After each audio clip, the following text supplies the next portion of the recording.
बिहार में एक ठग हुआ जिसका नाम था नटवरलाल। उसने लाल किला को बेच दिया, ताजमहल को बेच दिया, संसद भवन तक को भी बेच दिया। और एक बार नहीं, संसद भवन को एक बार, लाल किला को 2 बार और ताजमहल को 3 बार बेच दिया था। प्रशांत किशोर अगर इसकी सरकार बनती है तो ये नटवरलाल से भी बड़ा ठग साबित होगा। ये पूरा बिहार को बेच देगा। बिल्कुल ही एक नंबर का बेईमान है। कैसे बेईमान है? बिहार में कितनी विधानसभा सीट है? 243। 243 सीटों के लिए इसने कितने उम्मीदवारों से फॉर्म भरवाए थे? कितने उम्मीदवारों से पैसे लिए मालूम है आपको? 12,500। 12,500 उम्मीदवारों से इसने 21 हजार रुपए लेके इसने फॉर्म भरवाए। और उसमें सीट कितने को मिली? कितने को टिकट दिया? मात्र 243। यानी कि 12,257 लोगों के साथ में धोखा हुआ।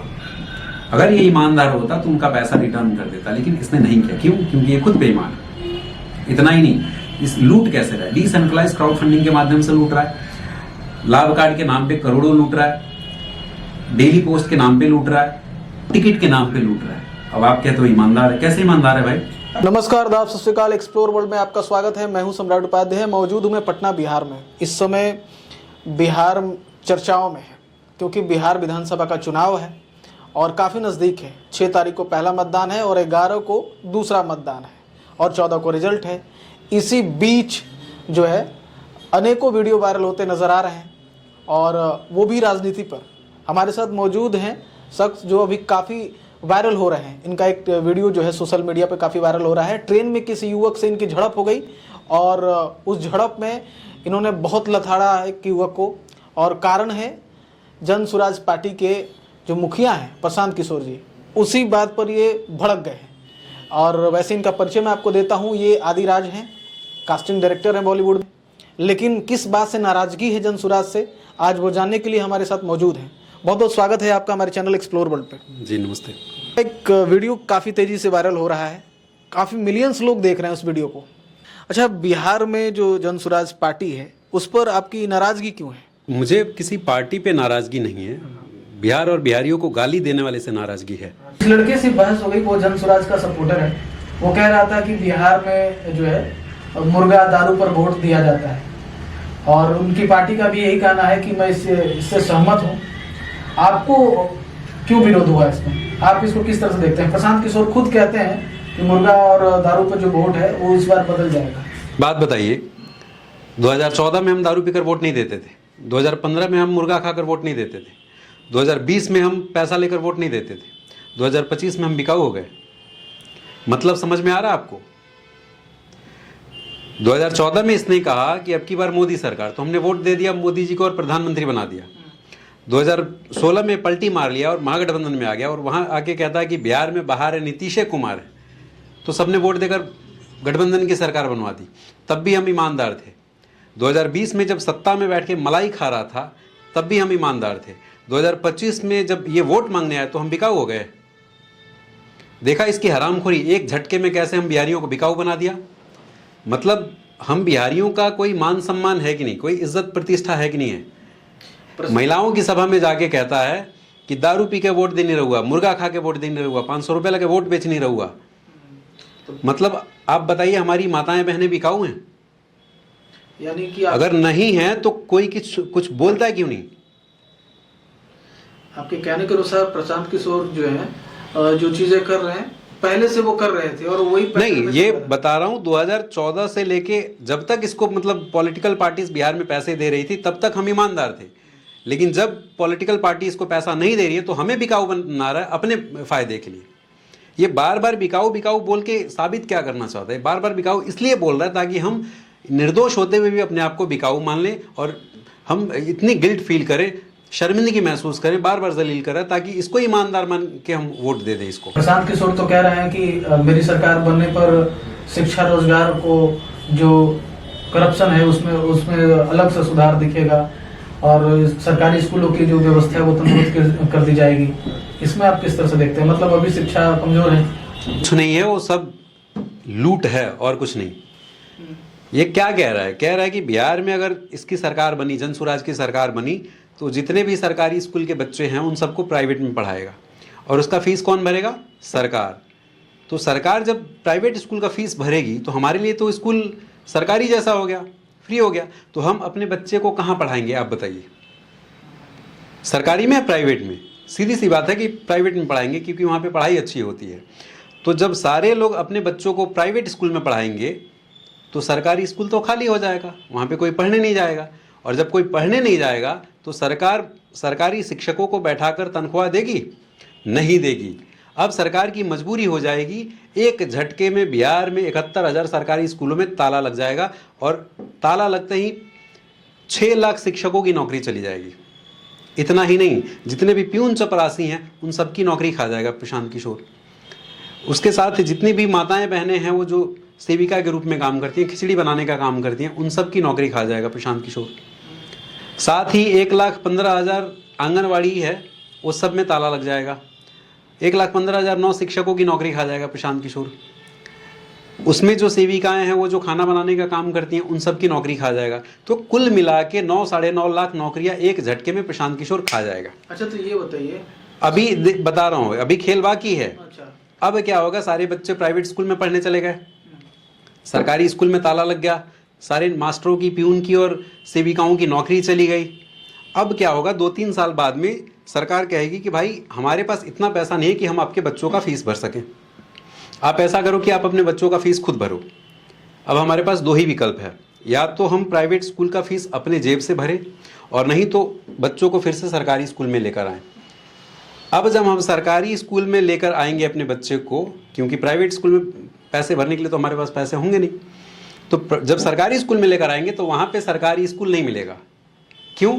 क्योंकि सरकारी स्कूलों को प्रशांत किशोर ऑलरेडी बेच चुका होगा। अब सरकार खाली स्कूल को रखकर करेगी क्या? आचार तो डालेगी नहीं। तो सरकारी स्कूल को, सारा सरकारी स्कूलों को, 71,000 सरकारी स्कूलों को पूंजीपतियों को बेच देगा। और ये सौदा लाखों का नहीं है, करोड़ों का नहीं है, अरबों का नहीं है, ये खरबों का सौदा है। जब ये खरबों का सौदा होगा तो इसमें लाखों करोड़ का घोटाला भी होगा। अब समझ में आया कि प्रशांत किशोर गांव-गांव पैदल क्यों घूम रहा है। हमें लगता है अरे प्रशांत किशोर कितना अच्छा है, देखो एसी में रहता है, गोरी चमड़ी वाला है, लाखों कमाता है, करोड़ों कमाता है, अपनी नौकरी छोड़ के, अपना काम धाम छोड़ के हमारे बच्चों के लिए गांव-गांव पैदल घूम रहा है। मूर्ख नहीं हो जो गांव-गांव पैदल घूम रहा है। अच्छा, एक बात बताइए, ये पूरा कर लेने दीजिए मुझे। मूर्ख नहीं है जो गांव-गांव पैदल घूम रहा है, यो लाखों करोड़ के घोटाला के लिए पैदल घूम रहा है। अब हम कहाँ गए, अब ना हम सरकारी स्कूल में अपने बच्चों को पढ़ा सकते हैं क्योंकि सरकारी स्कूल सरकारी रहा नहीं, प्राइवेट में हम फीस भर नहीं सकते। अब हम हो गए धोबी का कुत्ता, न घर का न घाट का। ये है प्रशांत किशोर का एजुकेशन मॉडल। तो शिक्षा तो गया ही हमारे साथ से, सरकारी मास्टरों की नौकरी गई, सेविकाओं की नौकरी गई, प्यून चपरासी की नौकरी गई, और साथ में हमारा स्कूल भी गया। ये एक इतना बड़ा घोटाला है कि मतलब आप इमेजिन नहीं कर सकते कि कितना बड़ा घोटाला है। अच्छा, बिहार में एक ठग हुआ जिसका नाम था नटवर लाल। उसने लाल किला को बेच दिया, ताजमहल को बेच दिया, संसद भवन तक को भी बेच दिया।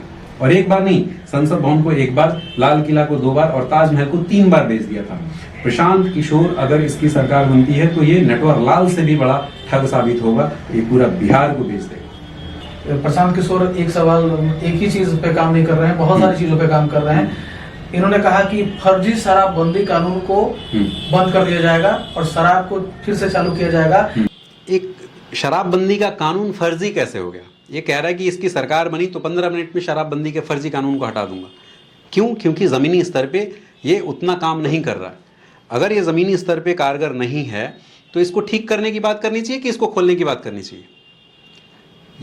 ये तर्क दे रहा है कि शराबबंदी ज़मीनी स्तर पे लागू नहीं है, इसलिए इसको शराबबंदी के फर्जी कानून को हटा देना चाहिए। तो इस तर्क से तो फिर हत्या और बलात्कार के कानून भी हटा देने चाहिए।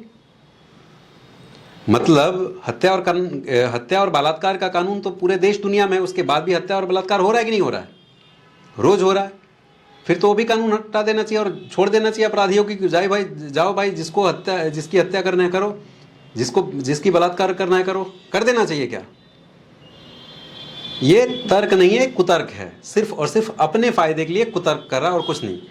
ये इसमें इनको फायदा कैसे नहीं है? जब शराब चालू होगा तो पूरे बिहार भर में शराब का ठेका खोलेगा। 243 विधानसभा क्षेत्र हैं, उसमें एक विधानसभा में अगर 10-10 शराब की ठेका खोलता है तो एक से अब फोकट में लाइसेंस तो बांटेगा नहीं, करोड़ों रुपए लेगा। तो 1-1 करोड़ भी पकड़ लीजिए एक ठेके का, तो एक विधानसभा क्षेत्र में कम से कम 10 करोड़। अब 10 करोड़ गुना 243 कर लीजिए, ये हजारों करोड़ का खेल है। में जो चुनाव में ये पैसे खर्च कर रहा है, इसको शराब की कंपनी इसको फंडिंग कर रही है। अच्छा। अब शराब बिहार में चालू होगा, सबसे पहले कह रहा है शराब चालू करूंगा। क्यों? मतलब बिहार में इससे ज्यादा जरूरी कोई काम ही नहीं है। तो और मुद्दा जो है वो सोशल मीडिया पर देखने को मिल रहा है कि प्रशांत किशोर सम्राट चौधरी को टारगेट कर रहे हैं कि वो कितना पढ़े लिखे हैं। प्रशांत किशोर कितना पढ़े लिखे हैं? देखिए, जो सबकी डिग्री ढूंढ रहा है, सबकी डिग्री पे सवाल खड़ा कर रहा है, वो खुद की डिग्री नहीं बता रहा है। तो वो बता नहीं रहा तो मैं कैसे बता दूं कि वो कितना पढ़ा लिखा है? ये तो किसी को नहीं पता आज तक। और ना ही उसने नॉमिनेशन किया, ना ही वो चुनाव लड़ रहा है। कि अगर वो चुनाव लड़ भी रहा होता तो हमें पता चलता कि भाई कितना पढ़ा लिखा है। देखिए, पढ़ा लिखा है कि नहीं पढ़ा लिखा है ये नहीं मालूम, लेकिन पढ़ा लिखा जाहिल है ये मालूम है। प्रशांत किशोर जैसा व्यक्ति, एक ऐसे व्यक्ति, क्या इसकी बुद्धि, इसका विवेक एक ऐसे व्यक्ति की प्रशंसा करने की अनुमति देता है जो सरेआम भारतीय सेना को गाली देता हो, उन्हें बलात्कारी कहता हो? क्या आपकी बुद्धि, आपका विवेक एक ऐसे व्यक्ति की प्रशंसा करने की अनुमति देता है जो भारत तेरे टुकड़े होंगे इंशाल्लाह इंशाल्लाह गैंग का अपने आप को सरगना कहने में गौरवान्वित महसूस करता हो? नहीं करता। लेकिन प्रशांत किशोर उसके बाद भी उसकी प्रशंसा करता है। इसका मतलब समझ लीजिए कि इसकी रगों में जयचंद का खून पीटी उषा और हिमा दास से भी तेज दौड़ रहा है। प्रशांत किशोर जाति और धर्म को बोलते हैं कि हम सबको लेकर चलते हैं, इसमें क्या? देखिए, ये सबसे बड़ा ढकोसला है। जाति और धर्म, जो लोग कह रहे हैं कि प्रशांत किशोर जाति और धर्म से ऊपर उठ के राजनीति कर रहा है, तो मुझे एक चीज बताएं, ये तिलक मिटा के टोपी पहन लेता है, प्रसाद फेंक के फूल ले लेता है, ये जाति और धर्म से ऊपर उठ के राजनीति कर रहा है क्या? जहां मंदिर की बात हो रही थी बोलता अरे हिंदू मुस्लिम करके दंगा फैलाना चाहता अमित शाह। उससे मंदिर के बारे में किसी पत्रकार ने पूछा कि भाई सीता माता का मंदिर बन रहा है वहां पे, तो कह रहा है अरे यहाँ पे लोग पानी पिए बिना मर रहे हैं और वो हिंदू मुस्लिम करके दंगा फैला रहा है। तो हिंदू मुस्लिम ये कर रहा है कि लोग कर रहे हैं? हिंदू मुस्लिम आप देखो, कभी भी जाएगा मुसलमानों की सभा में जाएगा तो ऐसे इतना लंबा कोहनिश करता है। वहां जाएगा तो हदीस की बात करता है, कुरान की बात करता है, अल्लाह की बात करता है, पैगंबर की बात करता है। मुसलमानों की ये बात कभी नहीं बताता कि इस्लाम में शराब हराम और इसकी सरकार बनी तो सबसे पहले शराब चालू करूंगा। और जब हिंदुओं की सभा में आता है तो यहाँ पे दारू की बात करता है, मुर्गा की बात करता है, 500 रुपये लेके वोट बेचने की बात करता है, महिलाओं को जलील करता है, बार बार अपमानित करता है ताकि ये लोग अपने आप को दोषी मान के मेरे को वोट दे दें। तो ये जातिगत राजनीति से ऊपर उठ के बात कर रहा है। 80% हिंदुओं में से 40% हिंदुओं को तोड़कर 20% मुसलमानों को जोड़कर हिंदुओं यानी कि योगी जी को ठोकने की बात करता है। प्रशांत किशोर कहते हैं कि राजद जो है उसमें गुंडागर्दी राज है, उसकी जो प्रणाली है, कार्य प्रणाली है, वो गड़बड़ है। ये इसीलिए मैं कहता हूं कि ये जो है ना, 2015 में इसको मालूम नहीं थी कि राजद गुंडों की पार्टी है। 2015 में इसको मालूम नहीं था कि लालू जी अपहरण का उद्योग लगाते हैं, शराब माफिया और बालू माफिया के दम पे सरकार चलाते हैं। अब कह रहा है कि राजद गुंडों की पार्टी। जब गुंडों की पार्टी है तो तुमने उनकी प्रचार प्रसार क्यों की, उनकी सरकार क्यों बनवाई? अब कह रहा है कि लालू जी कट्टा के दम पे सरकार चलाते हैं। तब तो भाई एक गुंडों की सरकार बनवाने वाला है, गुंडों से भी बड़ा गुंडा हुआ। गुंडों से पैसा लेकर गुंडों की सरकार बनवा दे तो उनसे भी ज्यादा खतरनाक है। गुंडों की राज आएगी तो क्या होगा? हत्या होगा, बलात्कार होगा, अपहरण होगा, यही होगा ना। उसके लिए जिम्मेदार कौन है? यही है ना जो उसकी सरकार बनवा रहा है। अच्छा, ये एक बात बताइए आप, प्रशांत किशोर कितना ईमानदार है? कैसा आदमी है? ईमानदार मतलब क्या ही बताऊं। इसकी ईमानदारी की कहानी इसके लोगों से सुनिए। एक छोटा सा उदाहरण देता हूं। जैसे कि बिहार में 243 विधानसभा है, 243 सीटों पे इसने कितने उम्मीदवारों से पैसे वसूले हैं? 12,500 उम्मीदवारों से 21 हज़ार रुपया इसने विधायक के टिकट के लिए वसूले हैं। और उसमें से टिकट कितने लोगों को मिला? मात्र 243 लोगों को, यानी कि 12,557 लोग लूट गए। और इतने ही नहीं लूटे हैं, बहुत सारे ऐसे लोग हैं। एक आदमी है जो 2 करोड़ रुपए का दावा कर रहा है कि 2 करोड़ रुपया मैंने इसके प्रचार प्रसार में खर्चा कर दिया, लोगों को बस से लेके आने ले जाने में, उनको खिलाने पिलाने में और बार बार लेके आने जाने में। एक आदमी है जो संजय केजरीवाल कह रहा है कि 40 लाख रुपया मैंने नहीं दिया इसलिए मुझे टिकट नहीं मिली। ये हर तरह से जिसको जितना लूट सकता है उतना लूट रहा है। डिसेंट्रलाइज क्राउड फंडिंग के माध्यम से पूरा बिहार लूट रहा है। लाभ कार्ड के नाम पे, पार्टी की सदस्यता के नाम पे करोड़ों रुपए लूट रहा है। टिकट के नाम पे हजारों करोड़ लूट रहा है, सैकड़ों करोड़ लूट रहा है। टिकट के नाम पे सैकड़ों करोड़ लूट रहा है। इस तरह से पूरे बिहार को लूट रहा है। अच्छा, प्रशांत किशोर ये दावा करते हैं कि वो ईमानदार छवि के हैं, या फिर वो जो भी काम करते हैं वो सामाजिक न्याय के लिए करते हैं, बिहार को आगे बढ़ाने के लिए एक कदम है ना। ये सारी चीजों को उससे पहले नीतीश कुमार के साथ वो काम कर चुके हैं। नीतीश कुमार के बारे में जिस तरह वो टिप्पणी करते हैं, देखिए ये एक नंबर का नमक हराम आदमी है। ये जिसके घर में रहा, जिसके घर में खाया, उसी को गाली दे रहा है। नीतीश कुमार जैसा ईमानदार व्यक्ति बिहार के राजनीति में नहीं है। उनके जैसा कर्मठ व्यक्ति बिहार की राजनीति में नहीं है आज। आप इस बात से नीतीश जी की ईमानदारी का अंदाज़ा लगाइए कि नीतीश जी ने अपने बेटे को जदयू का उपाध्यक्ष नहीं बनाया, उन्होंने प्रशांत किशोर को उपाध्यक्ष बनाया ताकि ये पार्टी को विस्तार करेगा, पार्टी को आगे बढ़ाएगा। लेकिन ये क्या किया, जाके उनको ही ज्ञान दे रहा कि अपनी पार्टी का विलय कांग्रेस में कर लो। वो तो अच्छा हुआ कि नीतीश कुमार जी विजनरी लीडर हैं, इसको पहले पहचान लिया, वरना अब तक तो इसका जदयू का बंटाधर कर दिया होता है। तो जो आदमी अपने बाप का नहीं हुआ वो आपका होगा? कभी नहीं होगा। मैं चुनाव लड़ूंगा, राघवपुर से लड़ूंगा, यहाँ से लड़ूंगा, वहां से लड़ूंगा, ये फट्टू आदमी, चुनाव लड़ने की हिम्मत नहीं है। अच्छा, ये बात तो मैंने आपसे पूछी नहीं। प्रशांत किशोर ने कहा था कि मैं राघवपुर सीट से जो है चुनाव लड़ूंगा, और राघवपुर सीट जो है तो लगातार वहां से तेजस्वी यादव जो है जीतते हैं। और इस बार जो है सतीश कुमार जो है, जो बीजेपी के बहुत ही कद्दावर नेता माने जाते हैं, तो वो भी मैदान में है। और जनसुराज से प्रशांत किशोर लड़ने वाले थे। नॉमिनेशन से कुछ दिन पहले इन्होंने अपना उम्मीदवार वहां पे खड़ा कर दिया और वहां से सीट को विड्रॉ कर लिया। देखिए ये एक नंबर का फट्टू आदमी है। ये चुनाव लड़ने की साहस नहीं है इसमें। ये सिर्फ लोगों को लड़ा सकता है, खुद नहीं लड़ने वाला। लोगों को मूर्ख बना सकता है, लोगों को लूट सकता है, लोगों को धोखाधड़ी सिखा सकता है, यही कर सकता है। चुनाव लड़ना इसके बस की बात नहीं है। क्यों कह रहा हूँ, ये चुनाव में लोगों को जाके सिखाता भी क्या है। ये खुद तो बेईमान है, लोगों को बेईमानी करना सिखाता है, गद्दारी करना सिखाता है। कहता है कि दूसरे पार्टी का पैसा, पार्टी के नेता अगर 2000 रुपये दें तो रख लेना, लेकिन वोट अपने बच्चों के लिए देना। वो बच्चों के लिए देना मतलब इनडायरेक्टली मुझे देना।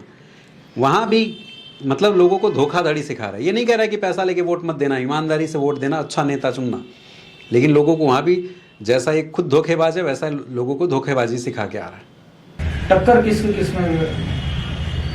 टक्कर तो दो ही पार्टियां हैं इसमें, एक एनडीए है और दूसरा राजद है। बाकी इनकी पोल तो, जनसुराज की पोल तो खुली चुकी है। इनके अपने ही लोग जो कल तक इनकी पार्टी का प्रचार प्रसार कर रहे थे, आज इनके कपड़े फाड़ने में बिजी हो। तो फाड़ेंगे। जिस तरह से तुम कर्मा रिटर्न्स वाली बात में आप बिलीव करते हो, तो आपको पता ही होगा कि भाई जो आप लोगों के साथ में करोगे, लोगों को धोखा दोगे तो आपको भी धोखा ही मिलेगा।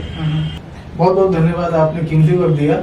बाकी आपको ये वीडियो कैसी लगी, ये कमेंट सेक्शन में बताइएगा, और वीडियो अच्छी लगी तो इसे शेयर करते जाइएगा। आपकी क्या राय है प्रशांत किशोर के बारे में, जनसुराज के बारे में, बिहार की राजनीति के बारे में, या फिर जो भी बातें की गई, क्या आप उस बातों से सहमत है या नहीं? कमेंट सेक्शन में जरूर अपनी प्रतिक्रिया दर्ज करें। मेरा नाम है सम्राट उपाध्याय और आप देख रहे थे एक्सप्लोर वर्ल्ड। नई वीडियो नई कहानी के साथ मिलेंगे जल्दी एक्सप्लोर वर्ल्ड पे। तब तक के लिए चैनल को सब्सक्राइब कीजिएगा और वीडियो को शेयर जरूर कीजिएगा। बहुत बहुत धन्यवाद वीडियो देखने के लिए।